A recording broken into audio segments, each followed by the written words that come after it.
한절로 그의 유곳이 누가 뒤를 이을 것인가가 추미의 관심인데요. 미국 의회 조사국이 김여정 노동당 제2부부장이 후계자로 유력하다는 분석을 내놨습니다. 며칠 전 우리나라 국회 입법조사처도 김 위원장이 김 제1부부장에게 공식 후계자 지위를 부여할 수도 있다는 전망을 내놨었죠. 북한이 체제 안정을 위해 백두혈통인 김 제1부부장을 내세울 거란 분석이 나오는 가운데 김 위원장은 20일째 공개 활동을 하지 않고 있습니다. 건강 이상설에 대해서도 아무런 반응이 없어 여러 가지 추측만 나오고 있는 상황인데요. 자, 이런 상황에 혼란만 더 부추긴다는 지적을 받는 사람이 있습니다. 네, 바로 도널드 트럼프 미국 대통령인데요. 무슨 일이 진행되는지 알고 있지만 김 위원장과 관련해서는 말할 수 없다고 밝혔습니다. 얼마 전에는 모른다고 했다가 지금은 잘 알고 있다면서도 구체적인 언급은 피하며 신중 모드를 이어가고 있는 겁니다. 이 소식은 워싱턴에서 유지복 특파원이 전해드립니다. 미국 의회 조사국은 북한 김정은 국무위원장의 유고시 김여정 노동당 제1부부장이 후계자가 될 가능성이 가장 크다고 평가했습니다. 미 의회 조사국은 북미 관계 보고서에서 김 위원장이 사망하거나 질병으로 정상 생활을 하지 못한다면 누가 그를 이을지 명확하지 않다며 이같이 밝혔습니다. 또한 김 위원장은 수년간 다양한 건강 문제를 겪고 있는 것으로 보인다며 김 위원장은 10살 미만의 새 아이가 있다고 알려졌지만 명백한 후계자는 없다고 분석했습니다. 그러면서 김여정 제1부부장은 정상 외교에서 두드러진 역할을 했다고 밝혔습니다. And then when the president traveled there to meet with Chairman Kim and his team as well, so we've had a chance to meet Chairman Kim's sister and some of the other leaders there as well. 이 보고서는 다만 일부 분석가들은 여성이 북한 지도자가 될 수 있을지에 의문을 제기한다고 덧붙였습니다. 행방이 묘연한 김정은 위원장에 대해 트럼프 대통령은 상황을 안다면서도 구체적인 확인은 거듭 삼갔습니다. Well, I understand what's going on, and I just can't talk about Kim Jong-un right now. I just hope everything is going to be fine. 정보 당국이 정확한 정보를 가지고 있다는 점을 거듭 내비치면서 북한 상황에 신중히 대응해 가겠다는 뜻으로 해석됩니다. 워싱턴에서 연합뉴스 유지복입니다. 북한 매체가 김 위원장의 건강 이상설에 대해서는 침묵하고 있는 가운데 주민들에게 김 위원장을 믿고 따르자고 독려했습니다. 노동당 기관지 노동신문은 오늘 사설에서 최고 영도자의 사상과 노선을 철저히 관철해 나가야 한다며 어떤 풍파가 닥쳐도 김정은만을 절대적으로 믿고 따라야 한다고 강조했습니다. 북한 매체가 김 위원장에 대한 충성을 강조하는 건 자주 있는 일이지만 이번엔 국정 운영에 아무런 변화가 없다는 점을 암시하기 위한 의도로 풀이됩니다. 김정은 북한 국무위원장의 건강 이상설에 대해 정부는 북한 내 특이 정황이 없다며 거듭 손을 긋고 있지만 김 위원장의 건강 이상설은 좀처럼 수그러들지 않고 있는 모습입니다. 세 번째 뉴스메이커 살펴봤습니다. 네 번째 뉴스메이커 좀 안타까운 소식입니다. 응급 환자 구조에 나섰던 소방 헬기 추락 소식인데요. 오늘날 지리산 천왕봉 인근에서 환자 이송을 위해 출동했던 소방 헬기가 추락했습니다. 헬기가 공중에 낮게 뜬 상태에서 들것을 내려보내 환자를 위로 끌어올리는 구조 작업 중 추락한 것으로 추정되고 있습니다. 소방당국의 사고 당시 영상에는 들것을 위로 끌어올리던 중 헬기에 연결된 호이스트 줄이 무엇인가에 걸린 듯 덜컹거리며 균형을 잃고 헬기가 추락하는 모습이 담겼는데요. 정확한 사고 원인을 조사하고 있습니다. 이 사고로 구조 요청을 했던 60대 환자와 보호자인 환자의 아내가 숨졌고 사고 현장 인근에 있던 등산객 한 명이 급히 피하려다가 다쳤습니다. 소방 헬기에 탑승한 구조대원 등 5명은 크게 다치지 않은 것으로 알려졌습니다. 이호진 기자가 전합니다. 헬기 추락 신고가 접수된 건 낮 12시 7분쯤입니다. 사고 위치는 경남 산청군 지리산 천안봉 정상 인근 법계사 방면 400m 지점입니다. 사고는 등산을 하던 중 심정지가 온 65살 남성 환자를 구조하는 과정에서 발생했습니다. 헬기가 낮게 날고 있는 가운데 구조대원이 먼저 헬기에 오르고 이어 환자를 들어 올리려는 순간 헬기의 고도가 점점 낮아지더니 이내 추락합니다. 지상에서 15m 상공에서 제자리 비행 중에서 그런 와중에 이 원인 모를 그 사유로 인하여 아마 이 지상 아래로 불시착한 것으로 이렇게 추정하고 있습니다. 이 사고로 구조 중이던 신정지 환자와 헬기 아래에 있던 환자의 아내 61살 여성이 크게 다쳐 병원으로 이송됐지만 끝내 숨졌습니다. 또 이 과정에서 등산 중이던 등산객 45살 여성이 추락하는 헬기 동체에 스치듯이 부딪혀 허리 부위를 다쳤습니다. 바람을 피하고 이렇게 엎드려 있는데 갑자기 이제 쓰러지면서 그 프로펠러가 이제 나무에 부딪히면서 나무도 떨어지고 나무 같은 게 덮쳐가지고 저희 사람들도 막 갑자기 우르르 뛰어내려가셨거든요. 사고 헬기에는 기장과 부기장, 정비사, 구조대원 2명 등 5명이 타고 있었습니다. 이들은 별다른 상처를 입지 않은 것으로 알려졌습니다. 사고가 난 헬기는 록히드 마틴사가 제작한 스콜스키 S76 기종으로 탑승 가능 인원은 총 14명입니다. 경남도 소방본부 소속으로 한 항공업체로부터 빌린 임차 헬기로 알려졌습니다. 추락한 헬기는 날개 등 동체 일부만 파손됐습니다. 소방당국은 자세한 사고 경위를 조사하고 있다고 밝혔습니다. 연합뉴스TV 이호진입니다. 네, 오늘의 마지막 뉴스메이커 열어보겠습니다. 검찰 소관 조사가 임박했다는 분석이 나오는 이재용 삼성전자 부회장입니다. 삼성물산과 제일모직의 합병을 둘러싼 의혹을 수사 중인 검찰이 이르면 다음 주 이재용 부회장을 조사할 것으로 알려졌습니다. 출석 모습은 공개되지 않을 것으로 보입니다. 김태준 기자입니다. 2018년 12월 대대적인 압수수색을 시작으로 본격화한 검찰의 삼성바이오 분식회계 수사가 정점을 향해 치닫고 있습니다. 이 사건을 수사 중인 서울중앙지검 경제범죄수사부는 이르면 다음 주 이재용 삼성전자 부회장을 소환할 것으로 알려졌습니다.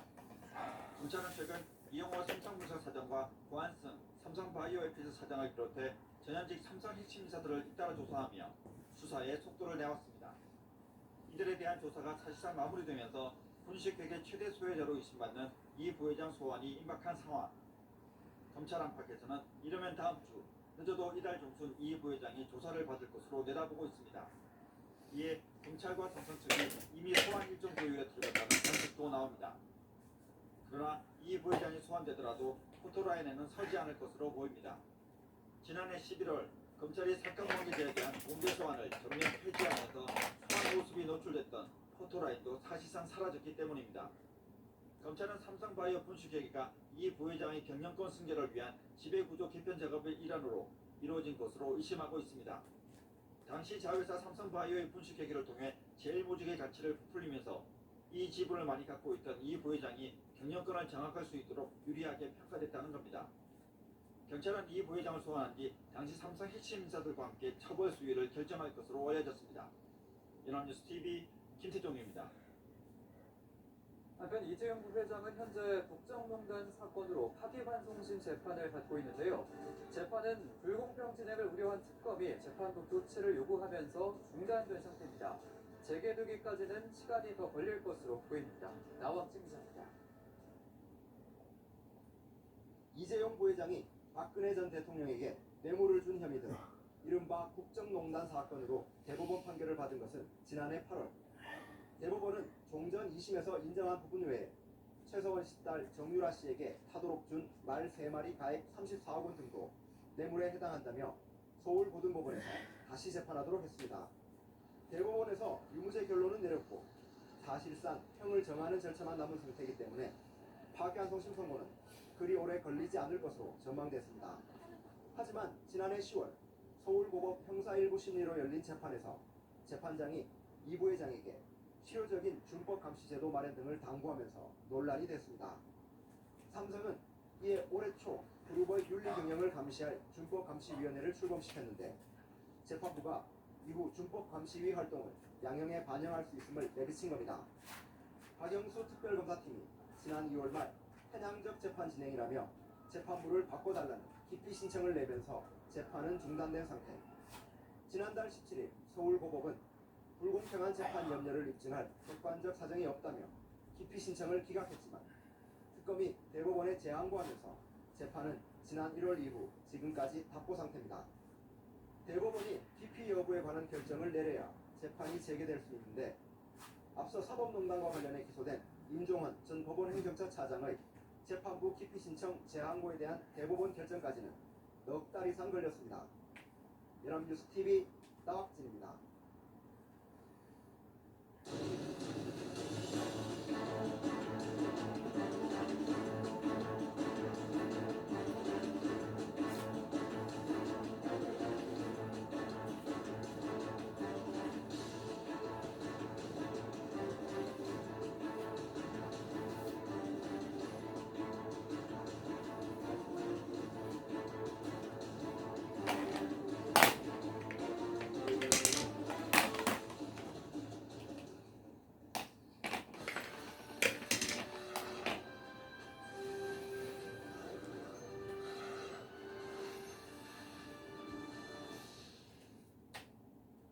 네, 국내에서 코로나19 확산세는 누그러졌지만 나라 밖 사정은 좋지 않습니다. 네, 중국에서는 노동절 연휴가 시작돼 재확산 우려가 제기되고 있고 일본에서는 사태가 장기화될 가능성이 커졌습니다. 오늘도 김지수 기자와 함께합니다. 어서 오십시오. 어서 오십시오. 중국도 오늘부터 5일까지가 노동절 연휴인데요. 자금성을 비롯한 주요 관광지가 운영을 다시 시작을 했다고요? 네, 이제 중국도 우리처럼 5일까지가 노동절 연휴인데요. 예. 코로나19로 무리다녔던 자금성 등 주요 관광지가 일제히 운영을 재개했습니다. 외신에 보도된 내용을 보면 오늘 중국 전역에 북새통을 이뤘습니다. 중국 정부는 관광지에 대해 입장객 수를 제한했고 마스크 착용 등 사회적 거리두기를 지킬 것을 당부했습니다. 하지만 노동절 연휴에 1억 1,700만 명이 이동할 것으로 예상됨에 따라 코로나19 재확산 우려는 작지 않습니다. 네. 중국의 대표적인 관광지인 자금성만 보더라도 석 달여 만에 문을 열었고 다만 하루 5,000명 입장으로 제한을 했고 사전 예약으로 한정했습니다. 예. 예약자들은 자신의 휴대전화에 깔린 건강 상태를 알려주는 앱을 보여주고서 체온을 측정한 다음에 입장할 수 있습니다. 그런데 입장에 제약이 없는 중국 내 일반 공원에는 수백만 명의 인파가 몰렸습니다. 바로 이 점이 우려되는 대목입니다. 중국도 정말 이번 연휴가 분기점이 될 것으로 보입니다. 일본 같은 경우는 이 긴급 사태가 연장될 거라는 소식도 있더라고요. 네, 아베 총리는 이르는 사이에 긴급 사태의 그 연장을 결정할 것이라고 현재 언론에 보도했습니다. 코로나19 대책을 조언하는 전문가 그룹이 현행 긴급 사태가 한 달 연장될 거라는 의견을 정리했는데요. 일본 내 확진자가 감소세이긴 하지만 외출 자제 등을 완화할 경우 그간의 노력이 물거품이 될 우려가 있어 긴급 사태를 유지하는 게 바람직하다는 제언이 나온 겁니다.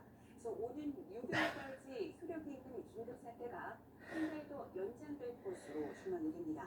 일본 내 확진자는 15,000명을 넘어섰고 사망자는 500명에 육박합니다.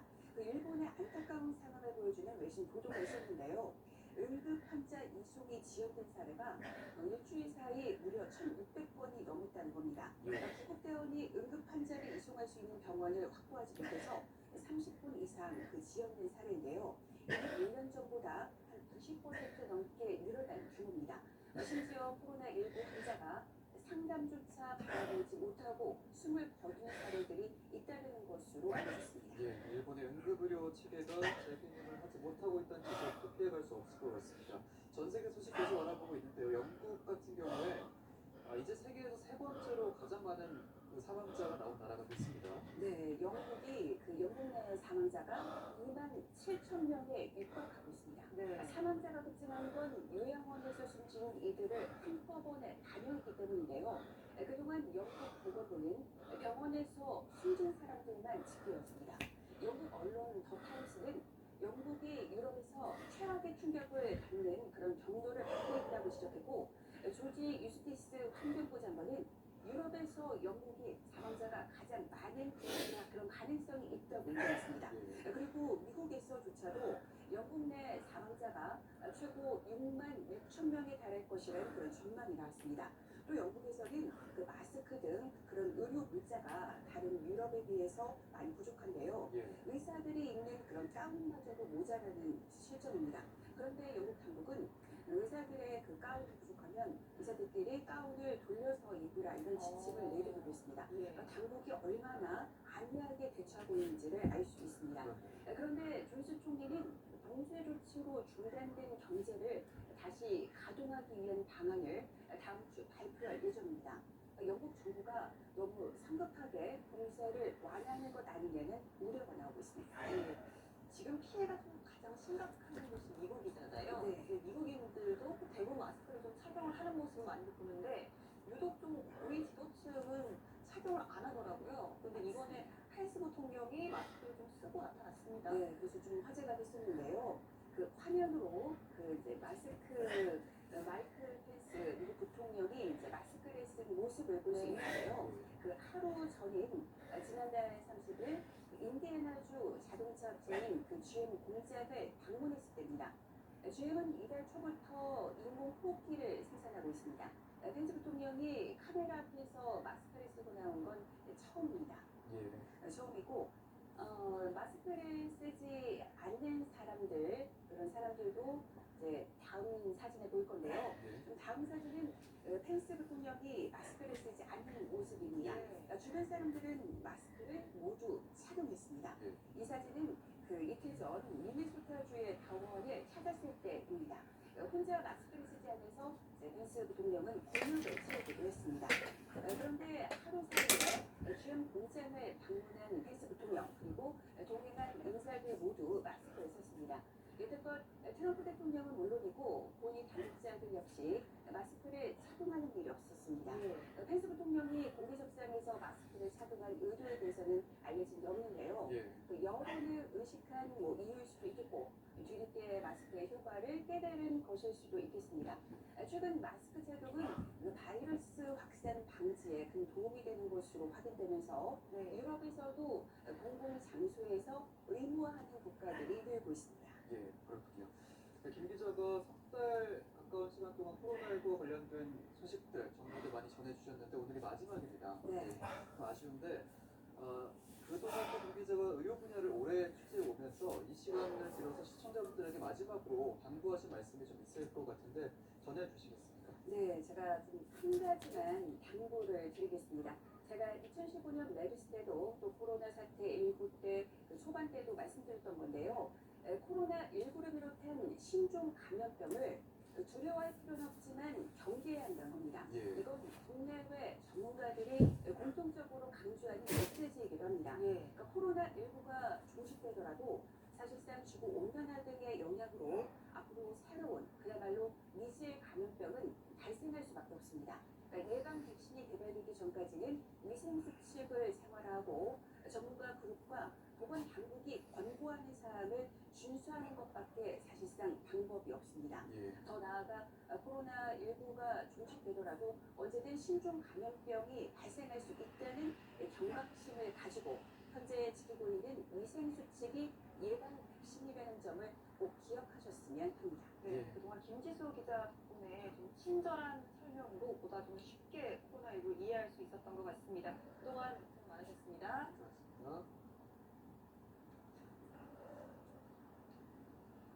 네, 다음 소식 이어가겠습니다. 근로자의 날을 맞아 오늘 하루 크고 작은 노동자 행사가 이어졌습니다. 코로나19 사태로 평소보다는 규모가 다소 줄었는데요. 다만 노동자의 목소리는 어느 때보다 절박했습니다. 김대영 기자입니다.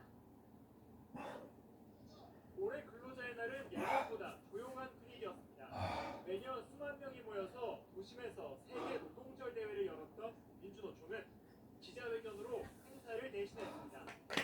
코로나 확산 우려에 집회를 자제한 것입니다. 거리를 울리는 구호는 없었지만 노동자들의 외침은 평소보다 더욱 절박했습니다. 민주노총은 최근 발생한 이천 물류창고 공사장 화재 참사를 언급하며 같은 사고가 반복되지 않도록 중대재해에 대한 기업 처벌법이 필요하다고 주장했습니다. 그리고 이 확증을 처벌하지 않는다면 제23회 40명 400명의 건설 노동자, 유지 노동자들의 처참한 희생이 따를 것입니다. 코로나19로 고용 위기에 직면한 노동자들의 외침도 이어졌습니다. 특히 정부의 각종 지원 대책에도 비정규직은 사각지대에 있는 것이 현실이라며 사회 안전망 확대를 촉구했습니다.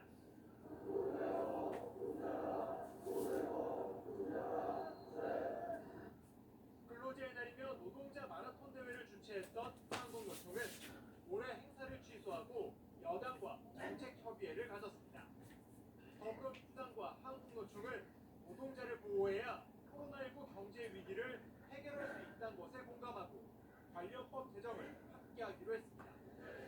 연합뉴스TV 황재용입니다. 네, 코로나19 지역사회 확진이 뚜렷하게 줄었습니다. 그런데 무증상 환자가 있는 이 감염병의 특성상 타인에게 병을 옮기는 숨은 감염자가 있을 가능성이 큰 걱정입니다. 네, 방역 당국이 이런 감염자를 걸러내기 위해 집단 면역 조사와 함께 불법 체류 외국인과 노숙인들에 대한 검사를 강화합니다. 나경련 기자입니다. 국내 코로나19 신규 확진자 증가폭이 열흘 넘게 10명 안팎을 유지하고 있습니다. 특히 최근 발생 신규 확진자를 따져보면 대부분 해외 유입 사례고 지역사회 신규 확진은 미미합니다. 하지만 방역당국은 경계의 고삐를 늦출 때가 아니라고 강조합니다. 무증상 비중이 높은 코로나19 특성상 다수의 숨은 감염자가 있을 수 있기 때문입니다. 저희가 발견하지 못한 감염자가 상당수 있을 거라고 보고 있습니다. 다른 국가에서 발표된 그런 항체 인구 집단 대비 항체 검사 결과를 보셨겠지만 많게는 50배 가까이 감염자가 있었다는. 방역당국은 숨은 확진자의 비중을 확인해보기 위해 면역이 어느 지역에 얼마나 형성됐는지 집단 면역 조사에 나설 계획입니다. 방역 사각지대를 좁히는 작업에도 속도를 냅니다. 집단 감염 발생 가능성을 초기에 차단하기 위해서는 방역 사각지대에 대한 관리가 중요합니다. 무자격 체류자, 노숙인과 쪽방 주민 등에 대하여 포용적 방역 대책이.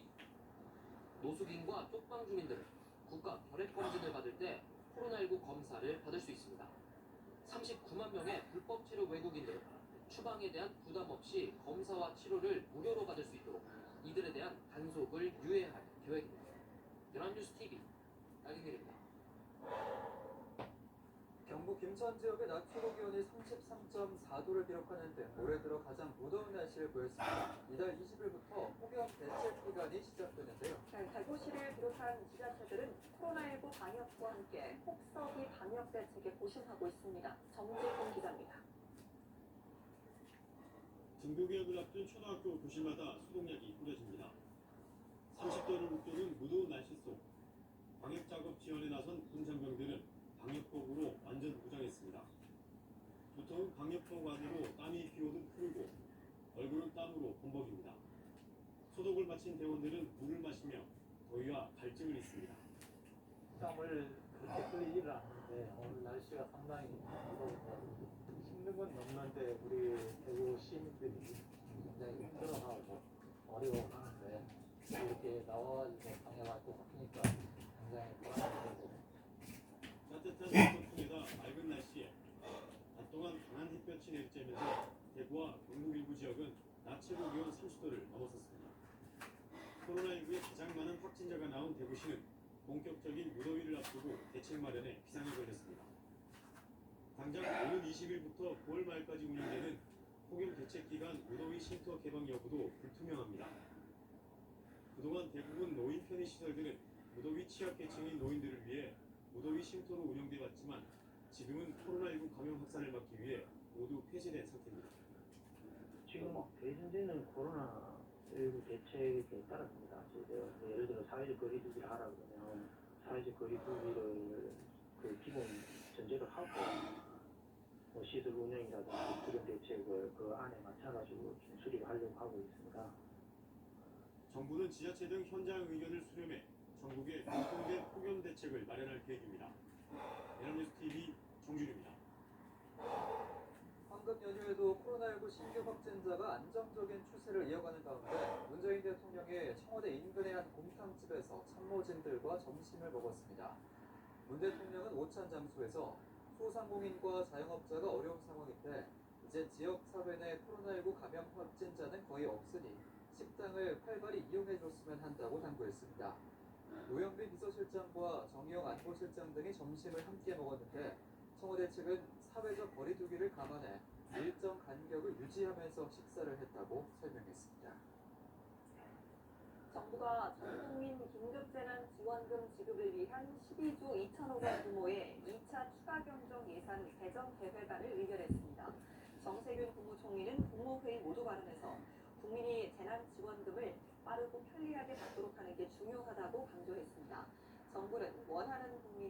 대한 지원금을 기부하고 고용노동부 장관이 재원을 고용보험기금 수입으로 사용할 수 있도록 하는 특별법 공포안도 의결했습니다.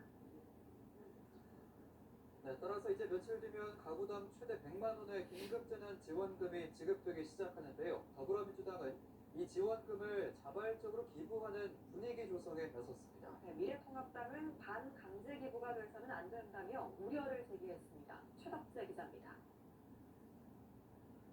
민주당의 공식 입장은 자율에 맡긴다는 겁니다. 의원들에게 기부를 요구하지 않고 당 차원의 캠페인도 벌이지 않겠다고 밝혔습니다. 하지만 이미 여권에선 자발적 기부 군불대기가 시작됐습니다.